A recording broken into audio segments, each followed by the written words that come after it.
Hello guys, this is my first recipe video, so I'm going to do 24 cupcakes and you can use for vanilla or chocolate. I'm going to show you how to change the recipe. Here is 350 grams of unsalted butter, 12 ounces of self-raising flour, 12 ounces of caster sugar, 6 eggs, cupcake tin. I'm going to do the recipe for 24 cupcakes, and vanilla extract and a tiny bit of milk.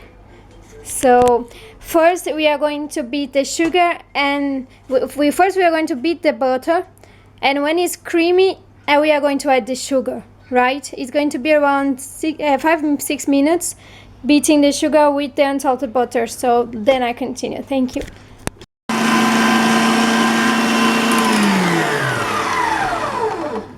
So now when the butter is at this point, we can start to adding the sugar.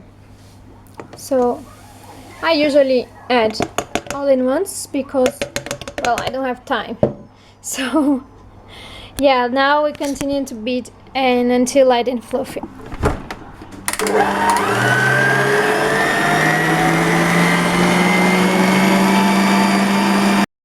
Well, at this point you can add your vanilla extract.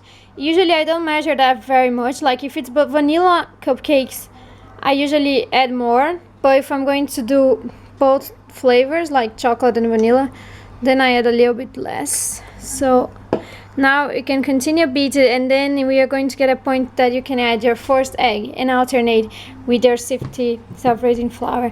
I just forgot to say that. So now I beat my first egg, and I'm going to alternate. Like I beat one egg and then I throw a little bit of my flour, and then I beat another egg and throw a little bit more of the flour. I do that just because otherwise, I don't know how to say this in English actually, but the dough starts to get very bad and starts to separate the ingredients instead of incorporate if you don't do that.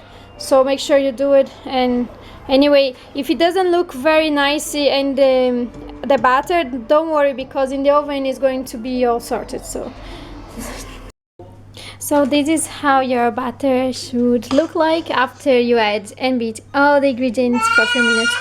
So then we just need to put this in the cases and bake for around half hour, depending on the oven, sometimes 25 minutes to half hour and 180 degrees. And in this point, if you want to do the chocolate cupcakes, you just sieve cocoa powder, around half cup of cocoa powder in here, and then you just beat for 3 or 2 minutes, and then you add to the case, and it's going to be a delicious chocolate cupcake for you. So I come back after bake. Thank you. And now they're just out of the oven. They should look like that, the ones that I made from vanilla sponge or white sponge, Madeira sponge, something like that. And then I show you the chocolate ones later. Usually they will be kind of golden on top because inside they're going to be more pale, but that's how they should look like, and I'm sure they are delicious. And then you just need to cover with the frosting. I will be giving the recipe for the frosting after this video, right? Thanks a million. Bye bye. So here are my cupcakes, chocolate ones, ready to go to the oven. So I said this recipe give me 24 cupcakes, so I did 12 vanilla sponges, and now I'm doing the chocolates. But I'll tell you one thing, I try to make as big as I can, just because sometimes some customers really like big cupcakes and everything. So my ones usually are 23, because sometimes 24, depends on the size of their eggs as well.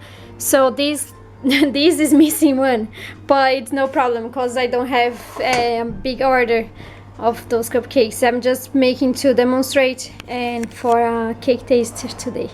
So this is the cocoa powder that I use. Actually in Ireland I think this is the best one.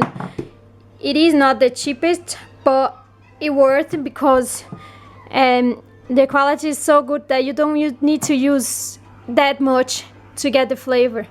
So that's it. That I'm going to pop this in the oven and then see how they come off. So now we have all our lovely cupcakes, so you can see the difference. This, for example, is the chocolate one and this is the vanilla one. So now we are going to do the frosting.